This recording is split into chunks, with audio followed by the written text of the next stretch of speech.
Listo, pues a ustedes y un gusto conocerlos, Carlos, un gusto conocerte y a ti, Dana, con quien ya habíamos hablado o habíamos conversado por WhatsApp. La primera pregunta, y pues es como la más básica, queremos saber pues quién es usted, a qué se dedica y pues por qué cree que lo consideramos como un líder social. Bueno, pues yo soy Diego Romero. De mí puedo contarles que pues mi formación es de psicólogo, yo soy psicólogo, soy especialista en gerencia de proyectos. Tengo, me han, Deme un segundito que tengo a mi chica aquí haciendo pataleta. Bueno, Tranquilo. un segundito aquí la ubico y ya continuamos.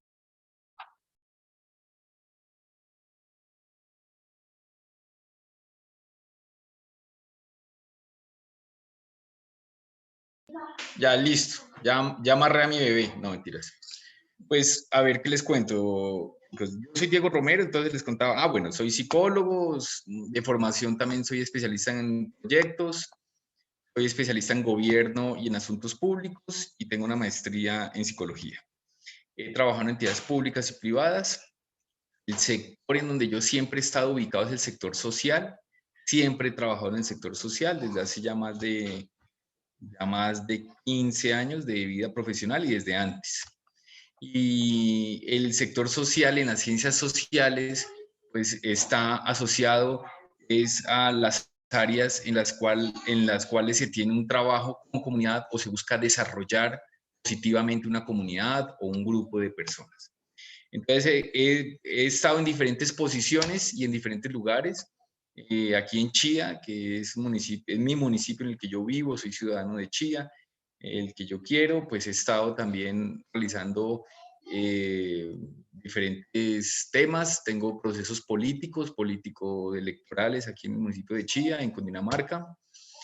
He trabajado en diferentes lugares también del país, en temas sociales, con el bienestar familiar trabajé en lugares muy lejanos, como por ejemplo Caquetá, en Chocó, en La Guajira, en el Huila, con la Liga Colombiana contra el Cáncer, en temas de salud pública, trabajé en Arauca, en límite, en la frontera con Venezuela, ya hace un par de años cuando ya teníamos todo este fenómeno de migración de población venezolana. He sido secretario de Desarrollo Social acá en Chía por 4 años. Fueron 4 años en los que se formularon las políticas de infancia, de juventud, de discapacidad, de mujer, de adulto mayor. Se rediseñaron los programas dirigidos a esas poblaciones y tuvimos también en esos 4 años todo un ajuste en todo el sector cultural. Casa de Cultura aquí en Chía hace parte de la Secretaría de Desarrollo Social. Y ahí fue el momento en el que creamos las escuelas de artes, creamos el Plan Decenal de Cultura, eh, y creamos, por ejemplo, programas hoy muy conocidos como el Plan de Estímulos para Artistas. Fui secretario de Desarrollo Social también en Tocancipá. Actualmente acompaño al gobierno de Claudia López en Bogotá como subdirector en Integración Social, que es una secretaría que también trabaja estos temas sociales, hoy con un reto muy grande y es poder darle respuesta a las miles y miles y miles de personas que están buscando ayudas, que tienen necesidades económicas, no tienen que echarle a la barriga el día de hoy, han perdido su empleo. Entonces, todo eso, Integración Social es la entidad que está a cargo de dar respuesta, además de otros programas, de los jardines infantiles del distrito, igualmente programas dirigidos a personas con discapacidad, a jóvenes, etcétera, etcétera. Eh, Eso, digamos, es como de mi vida profesional, de mi trayectoria personal, de lo que he hecho. Eh, ¿Por qué me consideran ustedes para esta entrevista? Pues no sé, realmente yo siento que hay diferentes definiciones de lo que puede ser un líder. Yo creo que un líder es la persona que tiene la capacidad de influir en otras personas. Eso es un líder. El liderazgo es ese ejercicio en el que usted, a través de una idea, de una causa, logra influir en otras personas. ¿Sí? Seguramente aquí en mi municipio, en algunos momentos de mi vida, lo he hecho. Fui candidato para la alcaldía en las elecciones pasadas con el partido Alianza Verde, que es mi partido. Y bueno, y de ahí para acá, pues en lo que he estado es en temas ya de Bogotá y integración. Pues yo creo que personalmente sí se podía considerar pues como un líder social, ya que ha estado pues prácticamente en varias situaciones del país, en varios lados del país, pues ya conoce como un poco de los problemas que vive Colombia día a día, todas las comunidades, todos los problemas que tiene. Pues yo sí lo consideraría como un líder social, tanto acá en Chile como en otras regiones del país. Y pues para comenzar la entrevista o para empezar con la primera pregunta, es ¿cuál o cuáles son las metas o sueños o ideas principales que tenga por cumplir todavía? O sea, ¿qué piensa usted que le falta por cumplir? Pues, Carlos, yo siento que me faltan muchas metas por cumplir. Em, yo quiero transformar positivamente mi municipio. Siento que eso aún está por hacer, está por cumplir. Y transformar en muchos campos, en muchas áreas. Eh, yo también tengo un sueño y es que de mi trabajo cada vez más personas se sientan beneficiadas. Mejorar la calidad de vida de muchas y muchas más personas pues, de las que he trabajado hasta hoy. Eh, de pronto temas un poco más ya personales. A mí me gusta estudiar. No vengo de una familia así con mucho dinero que me pagara a mí fácilmente en la universidad. Con dificultades yo salí egresado de aquí de la Universidad de La Sabana, con becas, trabajando dentro de la universidad, por fuera de la universidad. Eh, y los otros posgrados los he hecho ya trabajando, ¿no? Uno le saca tiempo y sigue estudiando y me gustaría seguir estudiando. Ahorita estoy haciendo una maestría en gestión pública y un sueño personal ya es poder sacar adelante un doctorado que tengo en la mira hace ya un tiempo, que es el de ciencias políticas en el externado. Eh, Otro propósito de pronto es ya más un interés personal, es poder trabajar en un sector como el de salud pública, es un área que me gusta mucho. He estado más en lo social comunitario. Ahora, la salud también hace parte de lo social. No hay nada más social que la salud o que la educación, por ejemplo, son temas muy sociales. Pero me gusta, me interesa. Alguna vez trabajé en temas de salud pública y de pronto volver en un futuro a hacer algo en temas de salud pública. Sí, yo creo que mi interés principal es el de poder transformar.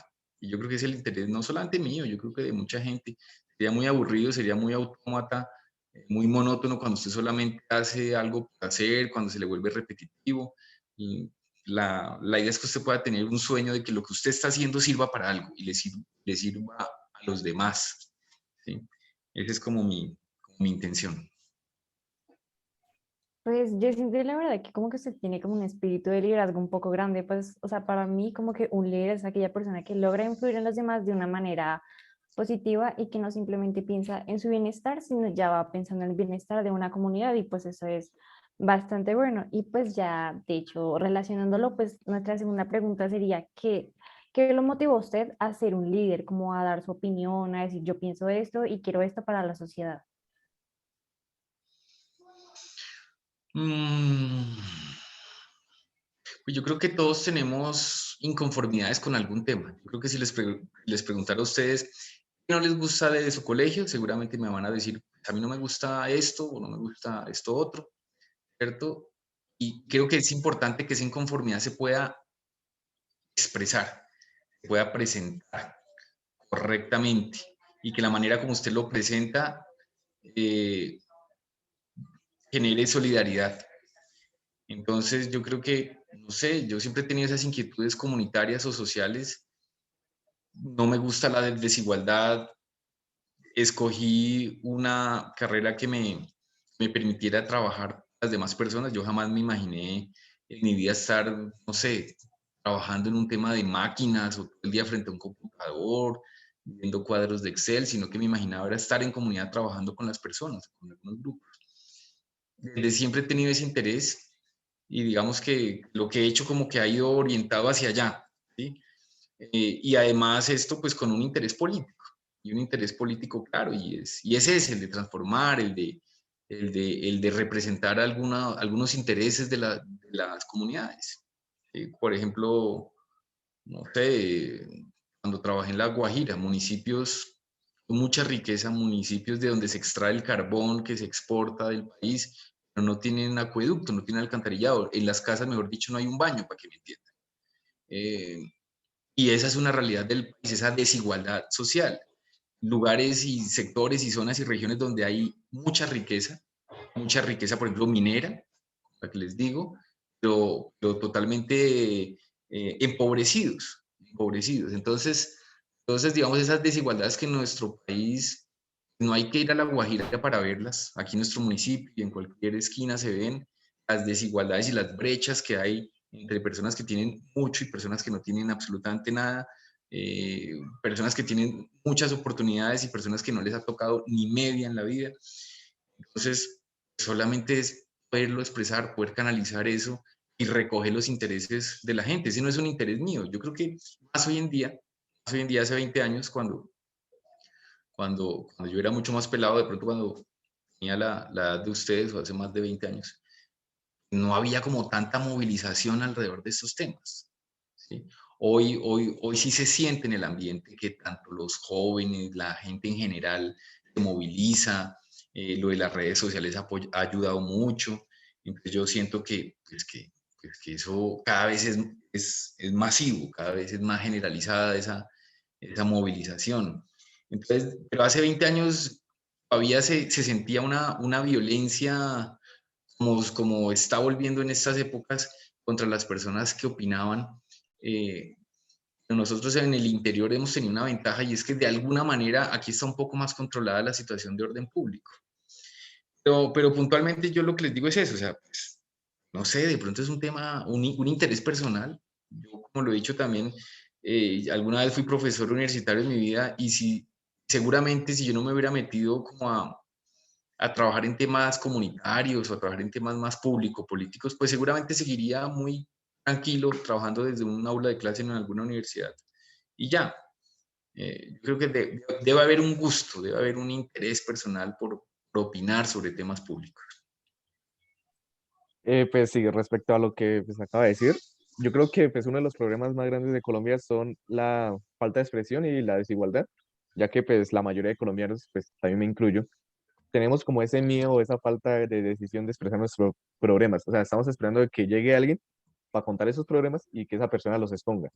Eso yo creo que es uno de los problemas más grandes de Colombia y el otro es la desigualdad, que pues muchas veces solo creemos o solo pensamos de que los problemas están en nuestro núcleo, en nuestra sociedad, en nuestro municipio, pero nunca vemos los problemas que hay en otros lados, como La Guajira, por ejemplo. Y pues yo creo que esos dos son los problemas más grandes que sufrimos los colombianos. Y pues respecto a eso, la tercera pregunta es la siguiente, y es que ¿usted cree que en este caso la crisis social de Colombia actualmente influye mucho en el trabajo de liderazgo social?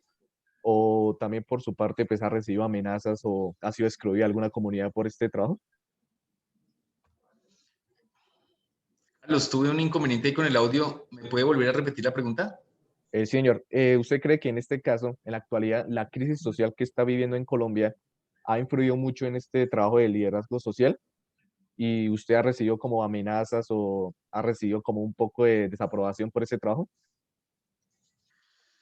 Carlos, a la primera pregunta, definitivamente sí, claro que sí, influye bastante. O sea, digamos que la crisis, yo no diría que es solamente una crisis social, sino que es una crisis estructural. Si ustedes han visto noticias estos días, pues se está discutiendo lo que es una reforma tributaria que propone el gobierno, se la propone al Congreso, y es una reforma tributaria en donde hasta para morirse nos van a cobrar mucho más porque le van a cobrar el IVA del 19% a los servicios funerarios. Imagínense eso. Y no se mueren solamente las personas de estrato 6, sino se mueren las personas de estrato 1 y muchas veces no tienen ni para el cajón, para que me entiendan. Entonces, pues esto obviamente es una crisis estructural. Cuando digo estructural es que es una crisis de muchos temas al mismo tiempo. Y es una crisis económica, es una crisis del empleo. Estamos a través de una pandemia que cada vez ha generado más desempleo, se cierran más negocios, se cierran más locales, se cierran empresas y toda esa gente que sale a ver qué hace, de qué vive, qué lleva a la casa. Entonces, pues obviamente esto genera todo un sinnúmero de problemas sociales, ¿sí? Porque aquí eso desencadena otro tipo de acciones, la violencia intrafamiliar, temas de consumo, temas de delincuencia, temas de inseguridad, etcétera, etcétera. Y es una crisis generalizada en el país. Este tipo de crisis afecta, obviamente, afecta, digamos, a los líderes sociales. Venimos también de un recrudecimiento, de una reactivación de un conflicto armado que se había vivido por muchos años en Colombia. Tuvimos un paréntesis de esperanza cuando se firman los acuerdos de La Habana. Creemos muchos y que apoyamos y que le hicimos campaña por el sí, y aquí en Chía hicimos una campaña también para apoyar estos acuerdos, pero llega un gobierno en el que finalmente empieza a desmontar estos acuerdos, empiezan a haber unos incumplimientos de lado y lado de los actores del conflicto, esto reactiva el conflicto armado, por eso hoy en día volvimos a hablar de masacres, como la que se dio el día de ayer en el municipio de Los Andes, en Antioquia. Entonces, pues esto obviamente hay una afectación directa a los líderes. Somos uno de los países con más líderes sociales asesinados en el mundo, en el planeta. Eso es una vergüenza para Colombia. Lo que pasa es que esto aquí no se habla tanto de esto. Acá hay otros temas que nos ocupan el interés. Pero sí realmente lo cierto es que una crisis, y una crisis económica, y una crisis asociada a la violencia o a un conflicto armado, pues obviamente que genera un riesgo para los líderes sociales, y ahí no digo para mí, Diego Romero, que de una u otra manera, pues yo tengo hoy en día, y lo reconozco, unos privilegios, ¿sí? O sea, yo trabajo pues, con el gobierno distrital, eso ya es un privilegio de alguna manera. Lo digo es por muchas personas. No están trabajando en una alcaldía elegante o algo así, sino que están trabajando directamente en comunidad y en zonas de conflicto armado, zonas de orden público, ¿no? Los líderes sociales, líderes ambientales que han asesinado por defender un río, por defender una zona de la extracción minera, por defender las tierras o un grupo de desplazados, y terminan asesinados. Y muchos son líderes realmente anónimos, que se conocen ya es cuando los asesinan. Entonces, esa es una preocupación grande que debería tener todo el país, y es el asesinato a los líderes sociales que se viene dando y ya hace más de 3 años, y que viene en aumento. Entonces, sí, claro, definitivamente hay un riesgo, hay una afectación de lo que es esta crisis. Ahora, para estos casos de líderes comunitarios, pues también hay otros temas que resultan necesarios. Yo creo que mucha gente, o no sé si la gente se pregunte, ¿de qué vive un líder? Y ese es un gran interrogante. Que los líderes también tienen familia, tienen hijos, tienen que comprar mercado. Y de verdad yo he conocido gente que me le quito el sombrero y que muchas veces no tiene de verdad ni para un pasaje de Transmilenio, pero insiste en trabajar por su barrio, por su comunidad o por el grupo que representa. Eso realmente es admirable. Y lo que les digo, son personas muchas veces anónimas, ya los vienen a conocer es cuando pasa un caso grave, dramático, cruel, perverso como del asesinato de un líder social. Y pues de hecho mi siguiente pregunta tenía que ver con ese tema, con el asesinato de los líderes sociales en Colombia, que pues sí es una vergüenza grandísima, que pues Colombia debería caracterizarse por otras cosas, pero pues es un montón de líderes que matan simplemente por defender su opinión y pues lo que piensan en sí no está mal. Pero lo que pasa es que vivimos en un país en el cual si llegamos a pensar diferente o opinamos y nos enfrentamos en sí contra el gobierno, vamos a terminar en una bolsa de basura en un río prácticamente. Y pues esto es algo terrible. Y pues mi pregunta era, ¿qué opina usted acerca de los asesinatos hacia los líderes sociales? O sea, ¿por qué cree que sean este tipo de situaciones en Colombia? Pues por muchas razones. Hay muchas razones, ¿no? Por ejemplo, de los casos tristemente comunes es que cuando a los campesinos se les desplazan de sus tierras, años después estos campesinos que fueron desplazados se organizan para reclamar su tierra, porque no es que la hayan vendido, no es que la hayan regalado, sino que lo sacaron a punta de miedo, de terror, de amenazarlos con fusil en mano, y cuando años después se organizan para reclamar esas tierras, son asesinados quienes invitan a esta reclamación de tierras. Ese es un caso común en este país, ¿no? Eso ocurre.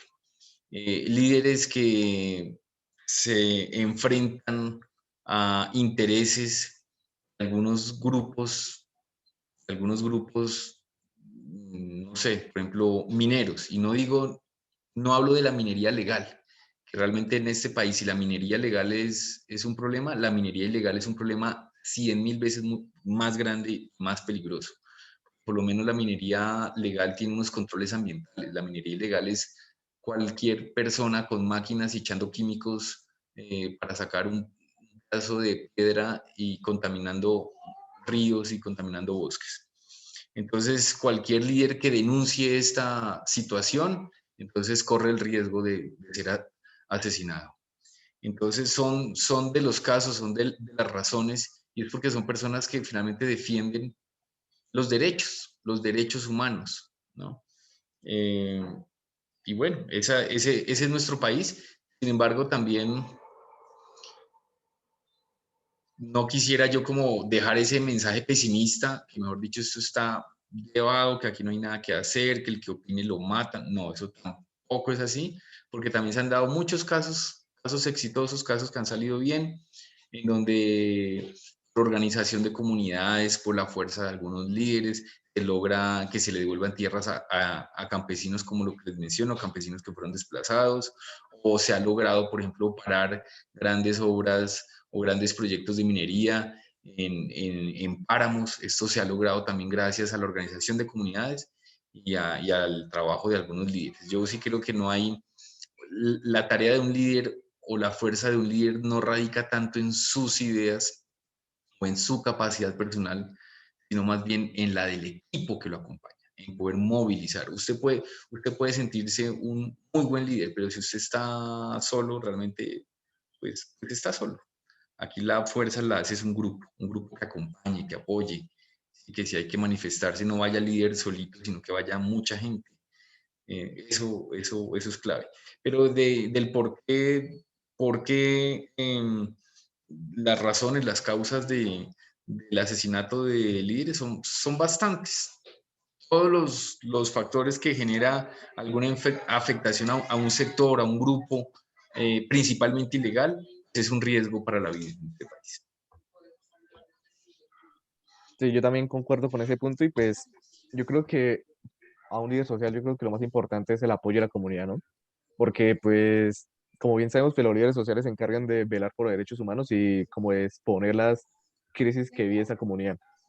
Pienso que pues muchas veces estos líderes sociales son asesinados vilmente por grupos que no les sirve o no les funciona lo que los líderes sociales exponen. Ellos solo quieren que la comunidad vivan como bajo con ese miedo y que cualquier persona que saque la cabeza para expresar sus ideas o expresar esos problemas va a ser asesinada y yo creo que eso trasciende a un miedo a nivel nacional y por eso pues casi no conocemos o bueno, casi no, casi los intentos de lograr una comunidad excelente por los líderes sociales pues son en vanos porque como dije antes pues estos grupos se encargan de como de eliminar cualquier persona que se anteponga ante ellos. Y pues la pregunta siguiente tiene que ver con las generaciones, pues mi generación y las generaciones que siguen, y es que, ¿qué necesitamos o qué debemos hacer nosotros los adolescentes para poder cambiar el rumbo de nuestro país? Pues, eh, ¿qué pueden hacer? Algo que pueden hacer es esto que están haciendo, ¿no? Es ustedes preguntarse, opinar sobre temas públicos. Esos son temas públicos, o sea, un tema público es un tema que le interesa a mucha gente, a una generalidad, a un grupo. Algo que habías mencionado, Carlos, es también eso de no quedarse con sus inquietudes, de poderlas expresar. De pronto a veces hace falta la capacidad para poder expresar las ideas, para poder expresar las inconformidades que se tienen. Yo creo que si ustedes en clase tienen alguna molestia, alguna inconformidad con un maestro, depende mucho de cómo de cómo expresen esa inconformidad. Y depende mucho para que la cosa salga bien y el maestro pueda corregir, o que la cosa salga mal y el maestro pueda más bien tomar represalias, ¿no? Eso digamos, en un ejemplo, esto es un caso hipotético, no es que vaya a ser así. Pero depende de eso. Por un lado, yo sí creo que requieres inquietud por parte de los jóvenes, que yo hoy siento una generación pronto distinta a la que me tocó a mí cuando yo tenía más o menos esa edad. Y veo es que hoy en día los jóvenes están mucho más activos políticamente. Los jóvenes en Bogotá, por ejemplo, cuando hay una marcha, principalmente quienes asisten a esa marcha son personas jóvenes, y personas jóvenes de diferentes edades. Juventud entre 14 y 28 años, ¿no? El rango de población joven, a eso me estoy refiriendo. Por otro lado, también que asuman procesos políticos. A veces en algunos jóvenes o en algunos grupos de jóvenes lo político suena feo, es una vaina cansona, harta, eso como que es una vaina para viejitos y ya, como que no se le para muchas bolas. Pero realmente de la política depende las matrículas en las universidades sean muy costosas o no tan costosas, o que no tengan costo. Depende de decisiones políticas. Los jóvenes cuando salgan del colegio puedan conseguir empleo o no. Si usted quiere montar un negocio pueda recibir algún apoyo o no. Todos estos son decisiones políticas. Realmente la política se mete en la vida de uno todo el tiempo, a cada hora, se mete en su casa todo el tiempo. Hoy de pronto en sus casas alguien no pueda conseguir empleo o consiga empleo muy rápido, depende también de una política laboral. Entonces es importante entender, por lo menos entender. Y no digo que todos los jóvenes salgan a hacer campañas políticas y a meterse a los partidos políticos, sino por lo menos a conocer, a entender esta reforma tributaria en qué los afecta a ustedes. ¿A ustedes los afecta o no? Algunos creerán que no los afecta. Pero si van a la cafetería en el recreo, en el descanso, a comprar algo, seguramente se van a dar cuenta que la reforma tributaria también los afecta a ustedes y que lo que compraban ayer hoy no les va a alcanzar. Entonces yo creo que es eso, es poder estar más enterados, más informados. A veces en las edades juveniles se corre el riesgo a dedicarle demasiado tiempo y energía a otros temas que se van a ir muy rápido, ¿sí? Se van a ir muy rápido. Y hay otros temas que son un poco más, digamos, no quiero decir más importantes, sino que van a perdurar mucho más tiempo. Entonces yo creo eso. Y por otro lado, el tema de la organización, lo que les digo, hay que organizarse y hay que tener colectivos juveniles, hay que crear grupos juveniles, hay que incidir a los jóvenes que les gusta mucho el deporte. Pueden preguntar, bueno, ¿y qué hay aquí en el municipio? Tiene el Instituto de Deportes para nosotros los jóvenes, para quienes armamos un equipo de micro, si nos ponen muchas trabas o no. Igualmente en cultura, ¿qué hay en cultura? Que esta administración, este gobierno actual le propuso a los jóvenes en cultura, ¿qué está cumpliendo? Si está cumpliendo o no. Entonces, bueno, pues así es. Esa es como mi opinión frente a la actividad juvenil, frente a la actividad política.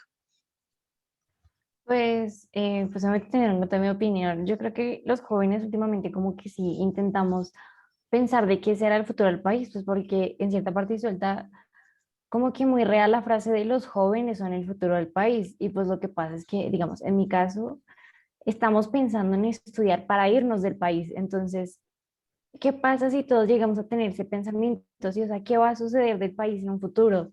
Y pues también ahí lo que sucede es que como que los ideales empiezan a distorsionarlos porque ya como que empiezan a tomar actos vandálicos, entonces van a pensar como no, los jóvenes de ahorita simplemente son destructivos, pero pues no siempre es así, ¿sí? Y pues la reforma tributaria, pues siento como que el gobierno ya se está pasando demasiado, pues porque lo que hace es simplemente subir demasiados los costos de vida, así sean súper básicos, y pues la comunidad no le va a alcanzar, no le va a alcanzar para vivir. Pues el ministro de Hacienda diciendo que pues una docena de huevos en 1.800 pesos. O sea, ¿qué es eso? Vaya y la consiga él a ver dónde hay. Nunca iba a la tienda, sí. Exacto. Entonces, pues yo siento que esas personas que ya tienen simplemente esas vidas con unos estratos tan altos, ¿cómo van a hacer que se pongan en nuestros zapatos? Sí, o sea, si todos los jóvenes queremos estudiar, pero digamos, si no tenemos un buen puntaje en el ICFES o no logramos conseguir una beca, estudiar resulta bastante complicado. Así digan que hay muchos programas y esto, pero pues digamos, pagar, no sé, 20 30 millones en una universidad privada, pues es demasiado. Y el ingreso a una pública es complicado, pues porque hay muchísimas personas mejores que tú que necesitan entrar, pues para cambiar sus vidas, ¿no? Entonces yo siento que el gobierno como debería más focalizarse también en el estudio, pues porque si no ponen una buena educación, los jóvenes van a empezar a buscar otras salidas, pues porque si no se estudia, no se va a saber sobre lo que pasa en un futuro. Pues mi siguiente pregunta era sobre, ¿usted qué opina sobre pues el paro del 28? ¿Es necesario, no es necesario? Pues, yo creo que, en coherencia con lo que les he dicho, es necesario que la gente se manifieste. O sea, yo sí creo que que los paros o las marchas o las manifestaciones, primero, son legales, no es que sea un acto ilegal o de delincuentes, no, es un derecho y lo fija la Constitución, el derecho a reunirse y protestar. Hay otros problemas asociados, ¿no? Cuando las marchas se infiltran, cuando llegan gente simplemente a destruir sin ninguna consigna política. Puntualmente sobre este paro del 28, yo ahí sí tengo un conflicto. Y es que por un lado, creo que todos los colombianos, como tú acabas de mencionar, nos sentimos inconformes con la manera como se ha venido presentando la reforma tributaria y con el riesgo que representa, y no solamente con la reforma tributaria, con otros temas varios, ¿no? Que mientras se está buscando plata, el presidente va a comprar aviones de guerra por más de 14 billones de pesos y todo eso pues va cansando a la gente, le va generando malestar, rabia a la gente. Entonces la gente y además la gente ha estado desguardada en la casa.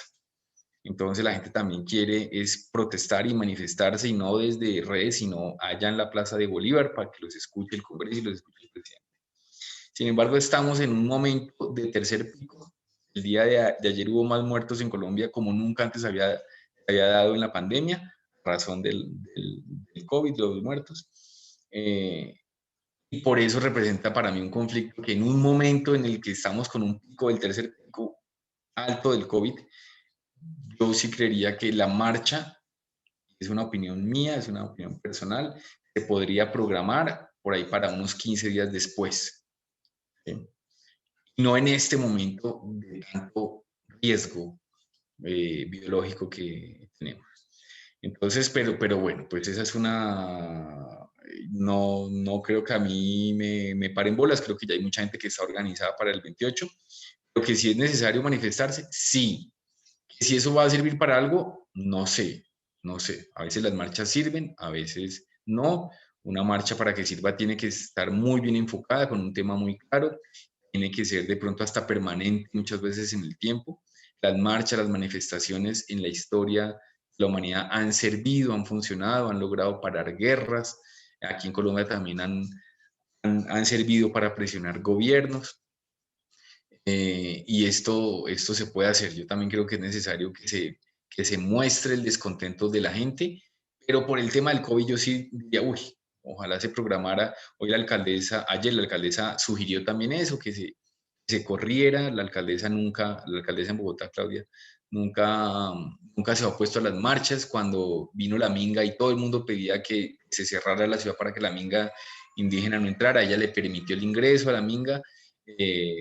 Pero también se sintió el efecto que eso tuvo en el aumento en la tasa de contagio de COVID en la ciudad. Entonces yo sí creo eso, compañeros, que la marcha debe hacerse, pero ojalá se corriera unos días. Mm.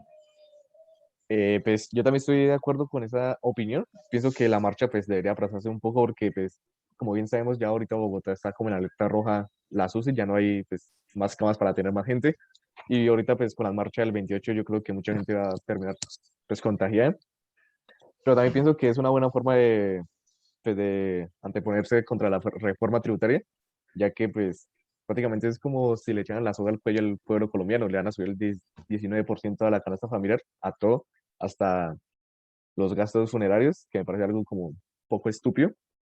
Y pues me parece como un poquito justo que aplacen la marcha del 28, un mes, 15 días, que sea lo necesario para, pues, para evitar tanto contagio del coronavirus. Así es.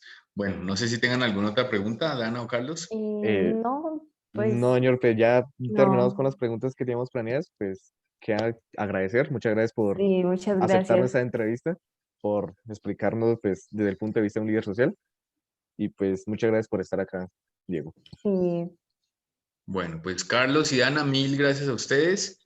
Y para este tema o para cualquier otro en el que yo les pueda ser útil, con todo gusto, ya Dana tienes mi número celular y me escribes por WhatsApp. ¿Listo?